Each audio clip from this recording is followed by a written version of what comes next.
Hey everyone, welcome back. Welcome to another exciting video and ये video थोड़ा different होने वाला है from rest of my videos. इस वीडियो के अंदर मैं आपसे कुछ बात करना चाहता हूँ very serious and which is very important for you guys. So recently what we have seen that a lot of students are struggling to get a job, right? हम रोज़ देखते हैं टेक ट्विटर पे, हम रोज़ देखते हैं लिंक्डइन पे, and अगर मैं किसी स्टूडेंट से बात भी करता हूँ या गूगल मीट भी करता हूँ, so it's basically the same question कि जॉब कैसे मिलेगी, हम जॉब में कैसे एंटर करें, रेफरल कहाँ से लें, इंटरव्यू के लिए तैयारी कहाँ से करें, क्या पढ़ कर जाएँ, क्या एक प्रोजेक्ट बनाएं कि हमारी नौकरी लग जाए।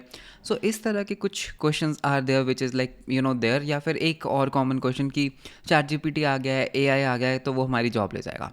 So see, there is some serious problem going on with the young generation. Sorry to say, but yes, that's true. So there is some serious problem going on with this generation. तो मैं आपको बस ये चाहता हूँ कि आप इस पर्टिकुलर वीडियो को बस देखो, ज़्यादा पर्सनल मत लेना, इसमें से चीज़ों को समझो एंड इम्प्लीमेंट करो, राइट? सो रिसेंटली हम ना टेक ट्विटर के ऊपर बहुत सारे स्पेसिस कर रहे थे, ट्विटर स्पेसिस।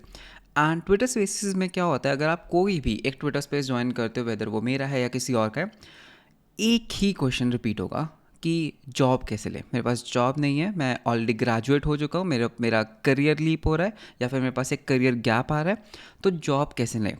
एंड एक बहुत ही वियर्ड बात क्या है कि अगर एक स्टूडेंट ये क्वेश्चन पूछता है, ठीक है, उसको एक लंबा चौड़ा आंसर मिलता है, what you can do, next question फिर से सेम ही होता है। भाई तुम्हारे लिए डिफरेंट नहीं है, right? You understand the problem, right? This is a serious problem. So इस पर्टिकुलर प्रॉब्लम का I will try to bring in a solution which is practical, which is not easy to implement. ठीक है, so let's understand with this. Number one thing, जब भी आप take Twitter या किसी भी फेमस पर्सनालिटी से या किसी भी ऐसे पर्सन से बात करते हो जिसको ऑलरेडी इस इंडस्ट्री में बहुत ज़्यादा एक्सपीरियंस है, आपका क्वेश्चन ये रहेगा कि let's say if you meet an engineer from Google, right, तो आपका ये क्वेश्चन रहेगा कि कैसे जाऊँ मैं गूगल में, राइट? कैसे मैं इंटरव्यू को क्लियर करूँ, कौन से इंटरव्यू क्वेश्चंस आए थे। तो पहली बात ये है कि आपका वो क्वेश्चन ही रॉन्ग है। आपको ये पूछना ही नहीं चाहिए कि इंटरव्यू में कैसे जाऊँ। आपके सामने एक 100x डेव खड़ा है, आपके सामने एक एक out of the box developer is right in front of you, and instead of asking कि इंटरव्यू में क्या क्या क्वेश्चन आएंगे, योर क्वेश्चन मस्ट बी आपका टेक के साथ एक्सपीरियंस कैसा है। एक चीज़ समझो, हर एक के पास एक लिमिटेड टाइम है, करेक्ट? जब आप टेक ट्विटर या कोई भी ट्विटर स्पेस ज्वाइन करते हो, वहाँ पर इतने सारे इंजीनियर्स हैं जिन्होंने अपनी लाइफ में बहुत कुछ अचीव किया, and still if you are asking just this question कि इंटरव्यू की तैयारी कैसे करें, रेफरल कैसे लें, you are wasting on your question, right? What I want to say here is कि भाई जॉब के पीछे मत भागो, ठीक है? अगर तुम जॉब्स के पीछे भाग रहे हो, तुम्हारा मेन मोटिव ही जॉब लेना है या फिर इंटरव्यू क्रैक करना है, तो सॉरी माय फ्रेंड, वो कभी पॉसिबल ही नहीं होगा। जिनका मोटिव ही सिर्फ इंटरव्यू क्लियर करना है, वो इंटरव्यू क्लियर कर ही नहीं पाएंगे। Let me explain you in a practical way. Let's suppose कि अभी आपने ग्रेजुएशन कर लिया है, ठीक है, आपने कॉलेज पास आउट कर लिया है, बहुत अच्छे नंबरों से पास आउट कर लिया, एंड आपने कुछ टेक्नोलॉजीज भी सीख ली है, and for some reasons let's say आपको 1 साल हो गया एंड आपकी जॉब नहीं लग पा रही है, करेक्ट? तो अभी जो 1 साल है उसमें, ठीक है, for some reasons maybe recession चल रहा है, maybe there is some external thing जिसके कारण आपकी जॉब नहीं लगी। अब आपने इस 1 साल में क्या किया, आपने इंटरव्यू की तैयारी की, मे बी आपने थोड़ा बहुत डीएसए पढ़ लिया, आपने इंटरव्यू क्वेश्चंस को कहीं से सर्च कर लिया, आपने उनको पढ़ लिया। अब जब आप इंटरव्यू जाओगे, लेट्स से 1 साल बाद आपको एक अपॉर्चुनिटी मिलती है कि ठीक है आप आओ इंटरव्यू दो, तो वहाँ पर क्या होगा, ठीक है, वहाँ पर क्या होगा, आप इंटरव्यू की तैयारी करके गए हो, बहुत अच्छे से तैयारी करके गए हो, सो वहाँ पे क्या होगा, you will be just sitting quiet. So let's say if I am an interview, तो आप यहाँ पे ऐसे बैठे होगे, you will be like good morning sir, my name is Piyush and I am really excited to give this interview, तो इस तरह का होगा, and then you will be keep, and then you will be like quiet. Then you will wait कि जो तुम्हारा interviewer है, जो सामने पर्सन बैठा है, वो तुमसे कुछ क्वेश्चन पूछेगा, एंड किस तरह का question you will be expecting कि यार जावास्क्रिप्ट में ना एक काम करो, एक फिबोनाची सीरीज़ का कोड लिख के दिखा दो, या फिर एक काम करो जावास्क्रिप्ट में ना तुम इवेंट लूप समझा दो, या फिर जावास्क्रिप्ट का कोड लिखो जिसमें हम क्या करेंगे, हम ना रिकर्सिवली आरे के अंदर कुछ करेंगे, ऐसा वैसा। तो इस तरह का कुछ क्वेश्चन तुम एक्सपेक्ट कर रहे होगे, या फिर अगर वो एक बहुत ही स्मॉल स्केल स्टार्टअप है, तो यू विल बी एक्सपेक्टिंग कि यार ये रहा जावास्क्रिप्ट, इवेंट हैंडलिंग करके एक बटन के ऊपर क्लिक लगाओ एंड कुछ करके दिखाओ। मे बी ठीक है, तुम इस तरह के क्वेश्चंस एक्सपेक्ट कर रहे हो बिकॉज तुम तैयारी इन तरह के क्वेश्चंस की करके गए हो, and then what will happen, you will implement it because ठीक है you were preparing for interview questions, and then you will be like okay thank you, we will and he will say that okay will let you know that क्या होता है। अब एक चीज़ समझो, जब आप इंटरव्यू ख़त्म कर रहे हो राइट, आपने आधे घंटे का 45 मिनट्स का 1 घंटे का इंटरव्यू दिया, जब आप ये इंटरव्यू ख़त्म करोगे, क्या इस इंटरव्यू से कुछ मज़ा आया? वही घिसे पिटे सवाल, सॉरी टू से बट या वही घिसे पिटे सवाल, उसने क्वेश्चन पूछा आपने आंसर दिया, kind of one sided interview रह गया, इंटरव्यूअर बोर हो गया राइट। 45 मिनट्स उसने अपनी लाइफ के, उसने अपने वर्किंग डे के तुम्हें दिए, उसके पास कुछ था नहीं, उसने 1-2 क्वेश्चंस पूछे, आपके पास उसका आंसर नहीं था, उसने जो डीएसए के क्वेश्चंस पूछे होंगे वो आपने सॉल्व कर दिए because you know everyone knows that. तो ये जो बोरिंग इंटरव्यूज़ होते हैं ना, इसमें ना 99% टाइम्स आप रिजेक्ट ही हो जाओगे, 1% टाइम आप एक्सेप्ट भी क्यों होगे, बिकॉज हो सकता है कंपनी को ना बहुत ज़्यादा ज़रूरत है किसी डेवलपर की, दिस इज़ द रीज़न। आप पिछले 1 साल से तैयारी ही इस बोरिंग इंटरव्यू की कर रहे थे, तो इस बोरिंग इंटरव्यू को आपने दिया, अगर आपको पूरी नॉलेज भी है तो भी आप रिजेक्ट हो जाओगे राइट। अब इसका क्या मतलब राइट, इसका क्या मतलब, सो आई टेल यू। अभी रिसेंटली ना मैं एक वीडियो देख रहा था, तो उसमें एक पर्सन ने पता है क्या बोला, कि देखो अगर आप 1 साल जॉब नहीं कर रहे हो अभी, तो ये मैटर नहीं करता कि आप 1 साल जॉब नहीं कर रहे हो, मैटर ये करता है कि आप उस 1 साल में क्या कर रहे हो, ठीक है। अगर आप कहते हो कि भाई मैंने ना सेल्फ लर्निंग की है, मैं तो कॉलेज जाता ही नहीं हूँ, तो भाई कॉलेज में तो एब्सेंट थे, दैट्स फाइन, लेकिन कॉलेज से एब्सेंट होकर तुम क्या कर रहे थे वो मैटर करता है। अगर तुम कॉलेज बंक करके पार्टी कर रहे हो या फिर तुम सो रहे हो, तो इससे अच्छा तो कॉलेज ही चले जाओ राइट। एंड अगर तुम कॉलेज बंक करके कुछ अपस्किल कर रहे हो, कुछ पढ़ रहे हो, दैट व्हाट मैटर्स। सिमिलरली अगर फॉर सम एक्सटर्नल रीजंस वो 1 साल में तुम्हारी जॉब नहीं लगी, that's fine, that's not in your control, but उस 1 साल में तुमने क्या किया? क्या तुमने सिर्फ इंटरव्यूज़ की तैयारी की? क्या तुम्हारा मेन मोटिव ही इंटरव्यू है? अगर तुम्हारा मेन मोटिव ही इंटरव्यू है तो देर इज मतलब it's as simple as that means कि तुम आउट ऑफ द बॉक्स नहीं सोच सकते, तुम्हारे अंदर ना वो क्रियोसिटी ही नहीं है। वो क्रियोसिटी जो एक फायर होती है ना, जो एक लाइट होती है, वो ख़त्म हो चुकी है।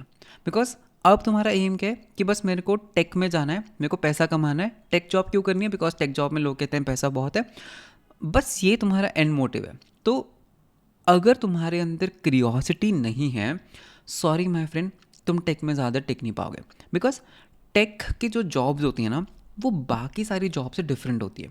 बाकी सारी जॉब्स में ना एक रेपिटेशन ऑफ वर्क होता है right. For example if you are in any job, कोई भी जॉब ले लो, उसमें you have some duty to perform and you have to perform that duty every day. Tech में ऐसा नहीं होता, टेक में you have to solve a new different fresh problem each and every day.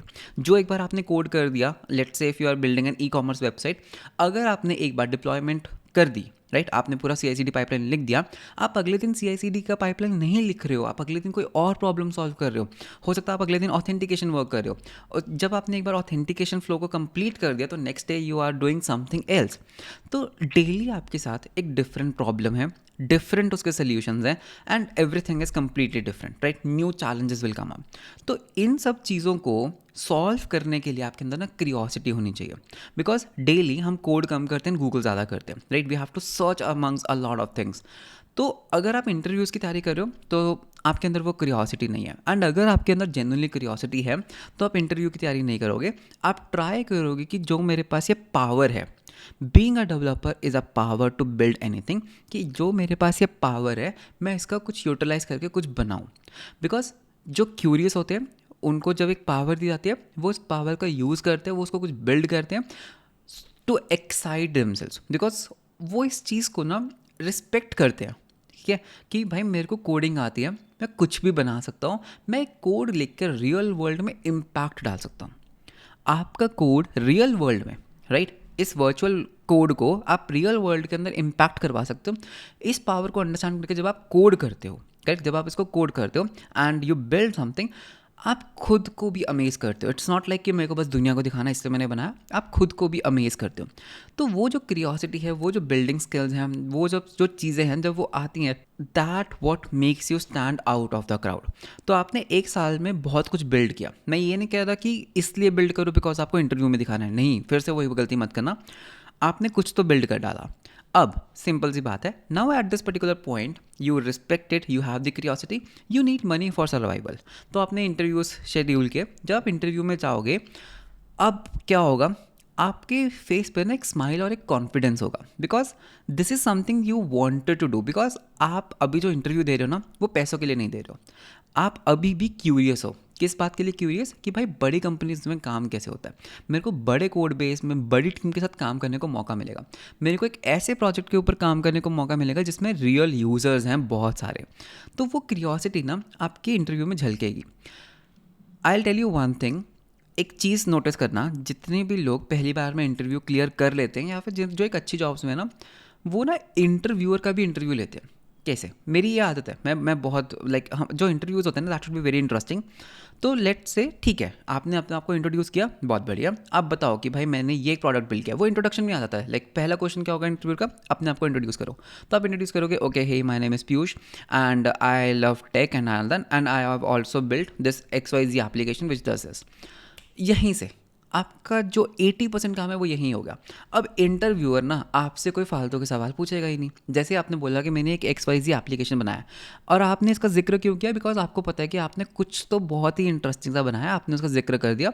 तो अब इंटरव्यूअर आपसे ना कुछ फालतू के सवाल पूछेगा ही नहीं कि फिबोनाची सीरीज लिख के दिखाओ या फिर एरे को सॉर्ट करके दिखाओ। वो बोलेगा ये XYZ एप्लीकेशन क्या है, दैट्स इट। जैसे ही आपने ये XYZ एप्लीकेशन वाली गेम क्रैक कर ली ना, भाई तुम्हारा इंटरव्यू 99% क्लियर हो गया है। क्यों, because now he is asking questions about your product. You know, तुम्हारे अंदर वो कॉन्फिडेंस है बिकॉज तुमने तो बनाया। तुम एक कॉन्फिडेंस, एक स्माइल के साथ, एक प्राउड के साथ तुम उसको एक्सप्लेन करोगे, मैंने ये बनाया जो ये करता है, ये टेक स्टैक है, ये चैलेंजेस थे, ऐसे करता है, अब मैं इसके अंदर ये करूँगा। इंटरव्यूअर भी एक्साइट हो रहा है कि यार ये तो कुछ तो इसने बड़ा मस्त बनाया। अच्छा फिर ये कैसे करता है, फिर तुम उसमें बताओ, फिर अब आगे क्या करोगे, यार आगे मेरे को इसको स्केल करना है तो मैं इसमें काफका लगाना चाहता हूँ या फिर मैं इसमें रेडिस स्ट्रीम्स का यूज़ करना चाहता हूँ। एंड लेट्स से इसमें तुम ये चीज़ कैसे करोगे, इसके लिए मैंने ये एक सर्विस यूज़ किया, फिर मैंने इसको ऐसे डिप्लॉय किया, फिर मैंने इसको कंटेनराइज किया, मैंने ये किया।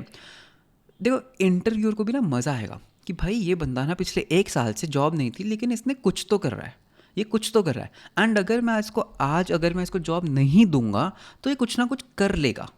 तो सिंपल सी बात है, उसको ना वैल्यू दिख गई, उसको ये पता लग गया कि यार ये बंदे के अंदर स्पार्क है, क्यूरियस है, टैलेंटेड है, इसने अपना प्रूफ ऑफ वर्क किया है। बिना पैसों के, बिना स्किल्स के, बिना टीम के, बिना एक्सपीरियंस के अगर ये बिल्ड कर सकता है, अगर मैं इसको पैसे दूं प्लस मैं इसको अपनी टीम में रखूं एंड इसको एक इन्वायरमेंट दूं, तो ये तो क्या ही कर देगा। एंड इंटरव्यूअर भी जब वो इंटरव्यू एंड करेगा ना, उसको याद रहेगा कि हाँ यार इंटरव्यू मस्त था, वो 45 मिनट्स का इंटरव्यू कैसे निकल गया पता ही नहीं लगा। तो यू हैव टू डिसाइड कि इंटरव्यू कैसा जा रहा है। अगर इंटरव्यू को आप डिराइव नहीं कर रहे हो, अगर आप सिर्फ उनके घिसे पिटे वही सवालों का आंसर दे रहे हो, योर इंटरव्यू इज एंड। ठीक है, आप तो ही हायर होगे, या तो आपका लक बहुत अच्छा है या फिर कंपनी को सीरियसली डेवलपर चाहिए। But if you are driving the interview, यार फॉर श्योर आपकी जॉब लग जाएगी। सिर्फ एक रीज़न के कारण नहीं लगेगी, हो सकता है उनकी हायरिंग बंद होगी या फिर वो हायर नहीं करना चाहते। सो देर आर मोर पैरामीटर्स कि जो आपको हायर कर लेंगे। Okay, so this is one thing. अब बिकॉज मैं यहाँ पर एक बोल रहा हूँ कि प्रोजेक्ट बनाओ, अभी क्या होगा, यहाँ पर 2 चीज़ें होंगी। ठीक है, यहाँ पर 2 चीज़ें हो सकता है आप इस वीडियो को देखने के बाद प्रोजेक्ट बनाना शुरू करो। तो एक चीज़ अपने आप से पूछना, अभी तक क्यों नहीं बना रहे थे।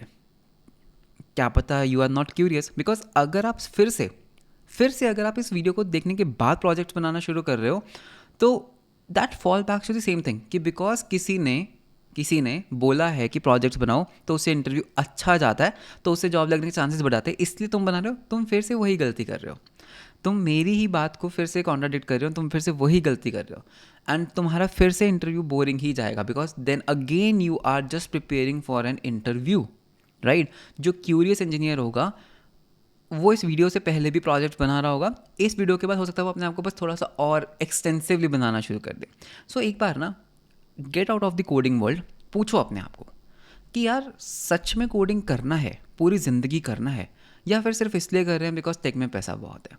ठीक है, तो देखो यार टेक में पैसा बहुत भी है नहीं भी है, तो अगर तुम एवरेज लोगे, देखो यार 3 LPA 4 LPA पे भी है, 3 करोड़ 4 करोड़ पे भी है, तो ये कुछ ऐसा नहीं है कि minimum is 1 crore and maximum is 4, तो ऐसा नहीं है। ठीक है, मिनिमम बहुत मिनिमम है, मैक्सिमम बहुत मैक्सिमम है, तो basically it's all ranges. It depends on you कि तुम अपने आप को कैसे वैल्यू करते हो, कैसे अपने आप को मार्केट में प्लेस करते हो। This is one thing. एक और चीज़ मैं आपको यहाँ पे बताता हूँ जो बहुत ही कॉमनली मिस्टेक्स होती हैं। तो let's divide this particular audience जो अभी इस वीडियो को देख रहे हैं in 2 parts. Number 1, audience that wants to go from 0 to 1, ठीक है, जो कोडिंग स्टार्ट कर रहे हैं, and second those who want to go from 1 to 10। So 0 to 1 वाली जो ऑडियंस है उनके लिए मैं ये कहूँगा कि भाई देखो, बी क्यूरियस। ठीक है, अगर आपको 0 to 1 पे आना है, बी क्यूरियस, इस चीज़ को रिस्पेक्ट करो कि भाई क्या पावर है कोडिंग, जो पावर आपको दी गई है, because when you learn coding, when you can build anything that can solve real world problems, उस चीज़ को रिस्पेक्ट करो। ठीक है, बी क्यूरियस इन दैट, बाकी चीज़ें ना अपने आप हो जाएंगी। वंस यूर क्यूरियस ना, आपको पता भी नहीं लगेगा आपने क्या क्या चीज़ें सीख डाली, क्या क्या चीज़ें बना डाली। तो क्यूरियस रहो, उसमें इंटरेस्ट डेवलप करो। ठीक है, दैट इज़ वन थिंग। सिर्फ इंटरव्यूज़ के लिए प्रिपरेशन मत करो। अगर आप सिर्फ इंटरव्यूज़ के लिए प्रिपरेशन कर रहे हो तो यार आप सिर्फ अपना टाइम वेस्ट कर लोगे, बिकॉज इंटरव्यू फिर भी नहीं क्लियर होगा most probably, but still you will have a lot of time wasted, तो डिसअपॉइंटमेंट आएगा। ठीक है, तो this is one thing, have clarity in your mind. Second audience जो 1 to 10 जाना चाहती है, जिनको थोड़ा बहुत कोडिंग आता है पहले से, they want to do something extra. तो उस केस में यूजुअली जो बाकी यूट्यूबर्स या बाकी टीचर्स कहते हैं, वो कहते हैं यार एक काम करो, सिस्टम डिज़ाइन पढ़ो, स्केलेबिलिटी पढ़ो, ये पढ़ो, कंसिस्टेंसी पढ़ो, कैप थ्योरम पढ़ लो, है ना, सिस्टम डिज़ाइन पढ़ लो। तो वहाँ पर क्वेश्चन क्या आता है, सिस्टम डिज़ाइन के रिसोर्सेज बताओ, सिस्टम डिज़ाइन कहाँ से पढ़े? फिर से गलत। यार सिस्टम डिज़ाइन कोई सब्जेक्ट थोड़ी ना है। सिस्टम डिज़ाइन क्या होता है? एक सिस्टम मतलब बेसिकली एक बड़ा सिस्टम है, एक बड़ा एप्लीकेशन है, उसको कैसे चलाना है, right? That is your system. अगर तुम्हें लग रहा है कि there is one answer to this and बस उसको फॉलो कर लो एंड हो जाएगा, यू आर रॉन्ग। हर कंपनी का अपना वर्कलोड है, वो अपने तरह से प्रॉब्लम को सॉल्व करती हैं, हर कंपनी की अपनी प्रॉब्लम्स हैं। तो जो सिस्टम डिज़ाइन हो सकता है किसी के लिए काम कर रहा है, that might not work for you, might क्या, will not work for you. हर एक का अपना अपना एक तरीका होता है, करेक्ट? हर एक का अपना अपना एक तरीका है। What works for GitHub might not work for Amazon, what works for Amazon might not work for Microsoft. तो हर एक का अपना अपना एक सिस्टम डिज़ाइन होता है। इट्स बेसिकली लाइक तुम कितने क्यूरियस हो, तुम उस प्रॉब्लम को कैसे अप्रोच करते हो and how you bring up. तो मैं तुम्हें बताता हूँ that how you should read system design. ठीक है, सिस्टम डिज़ाइन जो होता है ना, उसका जो सल्यूशंस आते हैं, जो आंसर्स आते हैं, वो ना तुम्हारे पास्ट एक्सपीरियंसेस के बेस पे आते हैं। ठीक है, फिक्स्ड आंसर नहीं होते, मैं फिर बता रहा हूँ। So let's say if you have learned A, you have learned something B, you have read something C, based on this experience you can bring up some solution D. ऐसा नहीं है कि भाई मैंने ना कहीं पे पढ़ा था कि इसका सोल्यूशन बी होता है, बी लगा दो, नहीं। सारी चीज़ें पढ़ने के बाद with your experience, with something in your mind, you can bring up a new solution. ठीक है, अब स्केलेबिलिटी ना, देखो कोई भी टीचर तुम्हें ऐसे ही नहीं पढ़ा सकता, बिकॉज आफ्टर ऑल क्या है, एक टू डू एप्लीकेशन के ऊपर तुम कितनी स्केलेबिलिटी डालोगे? वो इतना कॉम्प्लेक्स ही नहीं है, उसमें रियल प्रॉब्लम्स ही नहीं आती। हर कोई बस क्या बात करता है कि भाई ये एक एप्लीकेशन है, इट्स ई कॉमर्स एप्लीकेशन, अगर इसके ऊपर 1 मिलियन यूजर्स आ गए तो बताओ कैसे स्केल करोगे? यार ये तो कितना बेकार क्वेश्चन है ना। क्या है वो ई कॉमर्स एप्लीकेशन? कितने टेबल्स हैं, कितना रोज़ है, कितना डेटा है, उसका मॉडल क्या है, कौन सा डीबी यूज़ कर रहा है, कैसे उसकी डिप्लॉयमेंट स्ट्रैटेजी क्या है, वो कितने रीजन से स्प्रेड आउट है, बहुत सारे फैक्टर्स आते हैं ना। ऐसे थोड़ी ना कि बस एक एप्लीकेशन है जो तुम्हारे लोकल हो 3000 के ऊपर चल रहा है, इसको स्केल कैसे करोगे? That doesn't make any sense. And हर कोई इसका आंसर क्या देता है, रेडिस कैशिंग लगा देंगे, डेटाबेस पे लोड कम पड़ेगा, हो गया। नहीं, ये नहीं होता है। अगर तुम्हें सच में समझना है ना कि बड़ी कंपनीज़ में क्या प्रॉब्लम्स आती हैं स्केल पे, कैसे वो उसको सॉल्व करते हैं, तो इन कंपनीज़ के ना इंजीनियरिंग ब्लॉग्स को फॉलो करो। Let me show you. तो यहाँ पे ना मेरे पास कुछ इंजीनियरिंग ब्लॉग्स हैं। फॉर एग्जांपल जैसे AWS आर्किटेक्चर ब्लॉग दिखाता हूँ, ठीक है? तो ये एक ब्लॉग है विच इज़ बाय AWS। ये ना डिफरेंट आर्किटेक्चर्स को एक्सप्लेन करते हैं that if you are building a very big application on a scale, you want to build on a scale, किस तरह से यू कैन लेवरेज अमेजॉन की सर्विसेज देयर। तो अगर आप इसमें जाओगे, ये ना एक गोल्ड माइन है, ये एक गोल्ड माइन है। मैं ये नहीं कह रहा हूँ इनको पढ़ो, इनको याद कर लो या फिर इसको इम्प्लीमेंट करो, नहीं।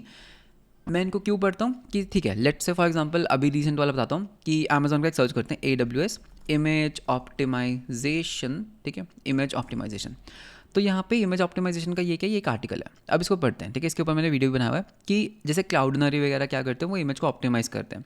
तो अगर आप इसको पढ़ोगे ना, यू विल अमेज्ड कि यार वाह, क्या क्या बात है। मतलब हम एक इमेज रिक्वेस्ट कर सकते हैं, क्लाउड फ्रंट का फंक्शन हो सकता है, फिर अगर वो मैच करता है तो हम यहाँ से कर देंगे, नहीं तो लैम्डा उसको वो मतलब व्हाट इट विल डू, ये फेच करेगा, उसको ऑप्टिमाइज़ करेगा एंड उसको इस बकेट में डाल देगा। इसको पढ़ो, यू विल बी अमेज्ड। जब मैंने इसको पढ़ा यार, आई वॉज लाइक क्या बात है, क्या बात है, मतलब what a piece of tech. Similarly यहाँ पे मेरे को रिसोर्सेज मिल रहा था, क्लाउडनरी कैसे यूज़ करता है अमेजोन को, तो मैंने इसको पढ़ा, मैंने उनका आर्किटेक्चर पढ़ा, तो बस क्या है, क्यूरियोसिटी है, इसको पढ़ डाला। फिर उसके बाद क्या प्रॉब्लम्स आ सकते हैं, वो क्लाउडनरी के इंजीनियरिंग ब्लॉक में मिल सकता है। तो एक क्लाउडनरी का आर्किटेक्चर है, तुम इसको इंप्लीमेंट भी कर सकते हो, क्या क्या ये यूज़ कर रहे हैं as a database. And then there is this GitHub का इंजीनियरिंग ब्लॉक, ठीक है, तुम गिटहब का पढ़ सकते हो। तो गिटहब में देखो क्या है, how we improved availability through iterative simplification, ऐसे ब्लॉग्स पढ़ो, ठीक है। तुम्हारा एक्सपीरियंस बढ़ता है, विदाउट वर्किंग एट गिटहब तुम उनका एक्सपीरियंस ले पा रहे हो, राइट। उसके बाद अगर हम और नीचे चलते हैं, you can see how we are building more inclusive and accessible components at GitHub, how GitHub uses merge queues, okay, to ship hundreds of changes every day. Now this is something very interesting कि किस तरह से GitHub के scale पे they are using merge queues to ship hundreds of changes every day. इन तरह की चीज़ें पढ़ो। एंड और भी बहुत सारे ब्लॉग्स हैं, ठीक है, यही नहीं है, नेटफ्लिक्स का टेक ब्लॉग है, ऊबर का ब्लॉग है, क्लाउडफ्लेयर के ब्लॉग्स हैं, और हमारे पास मेटा फेसबुक के ब्लॉग्स हैं, लिंक्डइन के हैं, स्ट्राइप के बहुत हैं, डिस्कॉर्ड के तुम ब्लॉग्स पढ़ सकते हो, right. And there are even more, मतलब लिस्ट इज एंडलेस। तो इनके ब्लॉग्स को पढ़ो, ठीक है, इनके ब्लॉग्स को तुम रीड आउट करो कि भाई किस तरह से यू कैन सॉल्व। अगर तुम्हें थोड़ा सा और लो लेवल डिज़ाइन में जाना है तो एक और है फ्रॉम इरेजर, ठीक है। तो इरेजर टीम का भी एक ब्लॉग, एक न्यूज़ लेटर है, उसको तुम सब्सक्राइब कर सकते हो, not a sponsored video. Eraser का एक है इरेजर डिसीजन नोड, राइट, तो you can check out this. तो इसमें देखो क्या है, अगर हम जाते हैं load balancing and API gateways के बारे में, right, there is orchestration in action, कि किस तरह से ऑर्केस्ट्रेशन इज डन, ऑर्केस्ट्रेटर्स क्या होते हैं, कंज्यूमिंग एआई एपीआईज कैसे, how can you consume AI APIs, then you have server side rendering क्या होता है, ट्रेड ऑफ्स क्या होते हैं, ऐसे ब्लॉग्स पढ़ सकते हो। Demystifying no SQL and versus SQL. तो ये जो ब्लॉग्स हैं ना, ये पता है कैसे बने हैं, ये किसी ने ना घर बैठे नहीं बनाया। फ़र्क समझो, ये जो पर्टिकुलर ब्लॉग्स हैं ना, फॉर एग्जांपल अगर हम इस ब्लॉग को क्लिक कर लेते हैं, ये ना किसी ने घर बैठे ही नहीं लिख दिया है। ऐसा नहीं है कि उसने 4 ब्लॉग्स पढ़े एंड उसने उसमें से एक ब्लॉग लिख दिया, नहीं। ये ब्लॉग्स पता है कैसे बने हैं, एक real engineer who is working day and night, not even one engineer, a team of engineers working day and night on some problem on a scale of millions of people having real problem to solve, right, which is making real impact. ये सब experiences के बाद जाकर ये एक content बना है, ये एक पीस बना है छोटा सा। तो सोचो यार, इसके पीछे कितनों का दिमाग लगा है, कितनों की मतलब कितनों की दिमाग, कितनी की इंटेलिजेंस है, कितना पैसा लगा है इस ब्लॉग में। तो अगर आप इसको पढ़ते हो, just imagine what it how it programs your brain. अब एक चीज़ है, इसको पढ़ने के लिए ना इंग्लिश आना ज़रूरी नहीं है, टेक आना भी ज़रूरी नहीं है, कोडिंग आना ज़रूरी नहीं है, क्यूरियोसिटी ज़रूरी है। अगर तुम्हें क्यूरियोसिटी नहीं है ना, तो it's just another blog out there जिसको तुम पढ़ोगे एंड हो सकता है तुम यहाँ तक बोर हो जाओ एंड तुम उसको छोड़ दोगे, एंड जो यहाँ तक पढ़ा भी है वो भी तुम्हें नहीं याद रहेगा। बट अगर तुम क्यूरियस हो ना, तो तुम इस ब्लॉग को 10 बार पढ़ोगे, गॉट इट। तुम इस ब्लॉग को 10 बार पढ़ोगे, बिकॉज पहली बार पढ़ने पे समझ नहीं आएगा, हो सकता है प्रॉब्लम ही रेजोनेट ना हो पाए, बट तुम इसको बार बार पढ़ोगे कि यार हो क्या रहा है, ओह अच्छा इन्होंने ऐसे किया, तब यहाँ पे तुम्हें कुछ नए वर्ड्स मिलेंगे, फिर तुम उसको जाके गूगल करोगे, फिर तुम देखोगे oh this is nice architecture, फिर तुम उसको इम्प्लीमेंट एक छोटे लेवल पे इम्प्लीमेंट करने का ट्राई भी करोगे। अगर तुम ऐसे पढ़ रहे हो ना, कॉन्ग्रेचुलेशन माई फ्रेंड, तुम ऑलरेडी एक सही पाथ पे हो। बट अगर तुम सिर्फ इंटरव्यूज़ की तैयारी कर रहे हो, सिर्फ इंटरव्यू क्वेश्चंस को पढ़ रहे हो, या फिर you are looking out for resources कि आई नीड सम रिसोर्स जहाँ से मैं ये चीज़ पढ़ पाऊँ, so I think there needs to be some changes needs to be done on your mental level, right, कि there is something, maybe you are guided wrong, I not say कि वो तुम्हारी गलती है। सो आई होप कि जो मैं यहाँ पे बताना चाह रहा हूँ ना, you are able to connect with it, ठीक है। ये मतलब कुछ भी पर्सनल मत लेना, आई डोंट नो कि जो इस वीडियो को देख रहा है right now, who is watching this video, what is your talent level, what is your status, what are your circumstances, तुम्हारी बैकग्राउंड के, it's a general thing, right. If you are able to resonate and you are willing to improve, that's good, ठीक है। इसमें ना कहीं यार गलती देखो तुम्हारी भी नहीं है, I will not say that it's your mistake. आज के टाइम में ना इन्फ्लुएंसर्स बहुत हो गए हैं, राइट? इन्फ्लुएंसर्स बहुत हैं, data is available too much, जिसके कारण ना एक फोमो क्रिएट होता है। आज के टाइम में अगर मार्केट में कुछ भी आता है, बहुत जल्दी फोमो क्रिएट हो जाता है, because everyone is talking about it, we are out of context, हमें लगता है कि यार शिट, हम बहुत पीछे रह गए, दुनिया बहुत आगे निकल गई, वो होता है। बट ऐसा नहीं है, ठीक है? फोमो क्रिएट करने की ज़रूरत नहीं है। आपके पास जो आपके माइंड में है, you have your own path, right? कि आपको क्या करना है, कैसे करना है, उसको फॉलो करो। Don't go with influencer thing, don't get influence, okay? मैं जब when I was in college, अच्छी बात क्या है, इन्फ्लुएंसर्स का काउंट बहुत कम था, तो उससे क्या था, कोई भी चीज़ का फोमो क्रिएट नहीं होता था, हर कोई ना रियल कंटेंट के ऊपर वर्क करता था। अभी आज के टाइम में क्या है, कुछ भी नई चीज़ आती है, everyone wants to make a content out of it. ठीक है, अच्छी बात है, पढ़ो, देख लो, ठीक है, लेकिन don't get into the FOMO कि यार अच्छा ये कुछ नया फ्रेमवर्क आ गया, अब तो उसको पढ़ना पड़ेगा, नहीं तो जॉब कौन देगा। अरे ऐसा नहीं है, कंपनीज अभी भी रिएक्ट 17 पे चल रही हैं, कुछ बड़ी कंपनीज तो PHP पे चल रही हैं। तो देखो, टेक ना इतनी जल्दी कंपनीज में चेंज नहीं होता है, ठीक है? Things takes time to stable. तो पुरानी चीज़ों को, बेसिक्स को, फाउंडेशन को स्ट्रांग रखो, नई चीज़ों को देखो, समझो कि मार्केट किधर को जा रही है। लेकिन इट डजंट मीन कि अगर नेक्स्ट ईयर्स का कुछ नया आ गया तो नेक्स्ट ईयर छोड़ो एंड वो करने लग जाओ, या रिएक्ट छोड़ो वो करने लग जाओ, नहीं। Foundation remains the same, so your foundation should be very clear, okay? And you should be very clear कि भाई तुम क्यों पढ़ रहे हो, तुम जो भी पढ़ रहे हो तुम क्यों पढ़ रहे हो। अगर तुम DSA पढ़ रहे हो तो क्यों पढ़ रहे हो, एंड अगर उसका आंसर निकल कर आता है इंटरव्यूज़ के लिए तो मत पढ़ो, ठीक है? अगर इंटरव्यू के अलावा कुछ आंसर निकल के आता है तो सही है, उसको पढ़ो। So this was basically all about this particular video. So I hope that you got 1% of the clarity that what is happening, what should go. So all the best for your future. Let me know your takeaways from this particular video and कैसा लगा video मुझे comments में ज़रूर बताना. And with that, let's end the video. मिलते हैं हम आपको नेक्स्ट वीडियो के अंदर. Until then, bye bye and take care.